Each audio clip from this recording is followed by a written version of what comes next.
दोस्तों, जैसे ही आदतों की बात होती है, हमें डॉक्टर एपीजे अब्दुल कलाम का एक प्रसिद्ध कथन याद आता है। आप अपने भविष्य को नहीं बदल सकते, लेकिन आप अपनी आदतों को जरूर बदल सकते हैं और आदतें आपका भविष्य बदल देंगी। यह बात इंसानी स्वभाव पर पूरी तरह फिट बैठती है। जब कोई व्यक्ति कोई काम एक बार करता है, तो वह बार बार उसे दोहराना चाहता है। जब हम किसी विचार को मन में जगह दे देते हैं, तो उस पर फिर बार बार सोचते हैं। यही प्रक्रिया हमें एक नई आदत बनाने की ओर ले जाती है। एग्जाम्पल के तौर पर, नाखून चबाने से लेकर सोने का समय तय करने तक, ये सब हमारी आदतों का ही हिस्सा होते हैं। जब कोई काम हमारी आदत बन जाती है, तो उसे करने के लिए किसी विशेष प्रयास की जरूरत नहीं पड़ती। ऐसे में अगर आप चाहते हैं कि कोई काम बिना मेहनत के हो, तो उसे अपनी आदत बना लीजिए। आपने कभी गौर किया होगा कि आप अनजाने में भी कई बार काम कर देते हैं और बाद में सोचते हैं कि आपने वह किया भी या नहीं। यह सब आदतों की पावर है। हम कैसे सोचते हैं, कैसे काम करते हैं, ये सब हमारी हैबिट्स पर निर्भर करता है। अगर आप अपनी सभी आदतों को जोड़ लें, तो वही आपकी जिंदगी बन जाती है। सुबह उठने से लेकर क्या खाना है, कौन सी किताब पढ़नी है या टीवी के सामने आराम से बैठना है, सब कुछ आदतों से तय होता है। अब सवाल ये उठता है, हम अपनी आदतों को इस तरह कैसे ढालें कि वो हमारी जिंदगी को बेहतर बना दें। जरा सब्र कीजिए, इसका जवाब आपको यही मिलेगा। बने रहिए हमारे साथ। आपने शायद अपने आसपास सुना होगा कि किसी की आदतें बिगड़ गई हैं। ये स्पष्ट करता है कि आदतें अच्छी या बुरी हो सकती हैं। अच्छी आदतें आपको सफलता की ऊंचाई पर ले जाती हैं, जबकि बुरी आदतें आपको नीचे पटक सकती हैं। इसलिए दोनों के बीच का अंतर समझना बेहद जरूरी है। मान लीजिए कि आपके पड़ोस वाली आंटी का कहना सही है और किसी की आदतें बिगड़ गई हैं। अब आपको ये समझना होगा कि इन आदतों को कैसे बदला जाए। जैसे हम अपने पुराने जूते खराब होने पर बदल देते हैं, वैसे ही खराब आदतों को भी बदल देना चाहिए।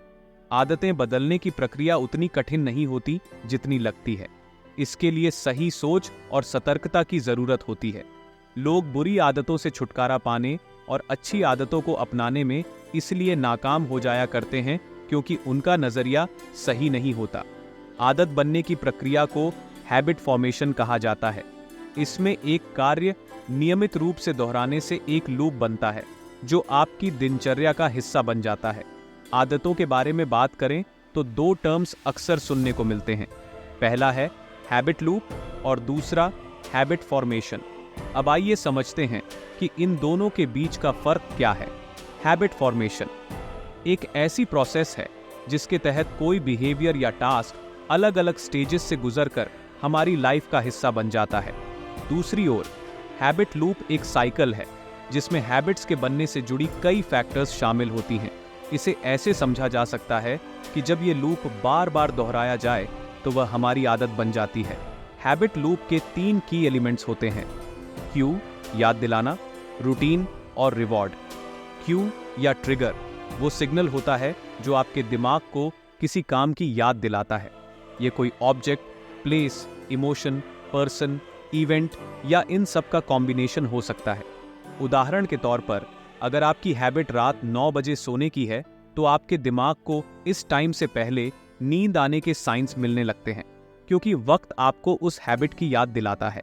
रूटीन वो बिहेवियर है जो इस क्यू के बाद आता है। जैसे अगर आपको खाना खाने से पहले 10 मिनट वॉक करने की हैबिट है, तो ये आपका रूटीन बन जाता है।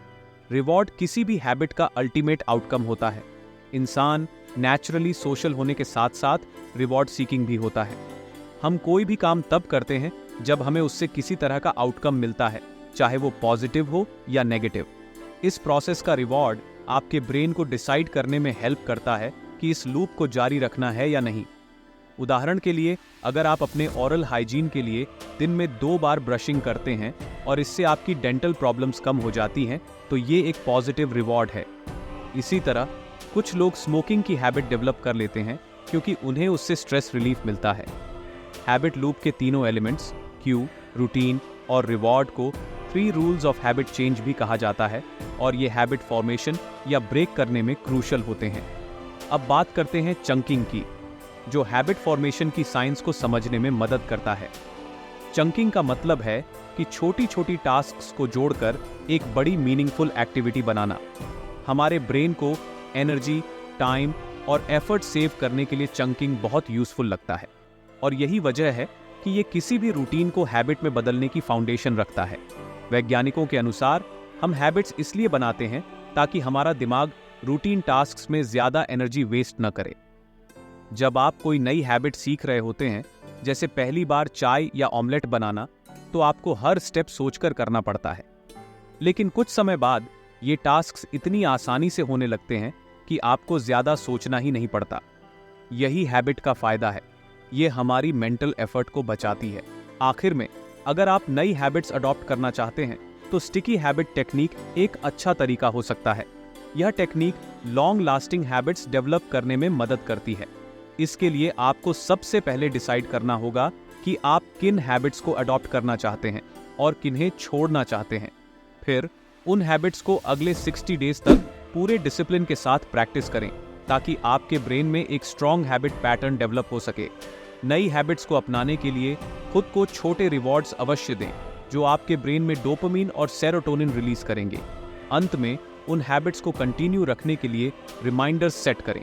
इस टेक्निक से आप अपनी नेगेटिव हैबिट्स को भी छोड़ सकते हैं, क्योंकि जब आप उनकी नुकसानदायक नेचर को समझते हैं तभी आप नई और अच्छी हैबिट्स को जगह दे सकते हैं।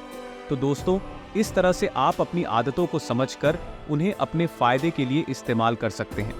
याद रखें, छोटी छोटी चेंजेस से ही बड़ी सक्सेस मिलती है।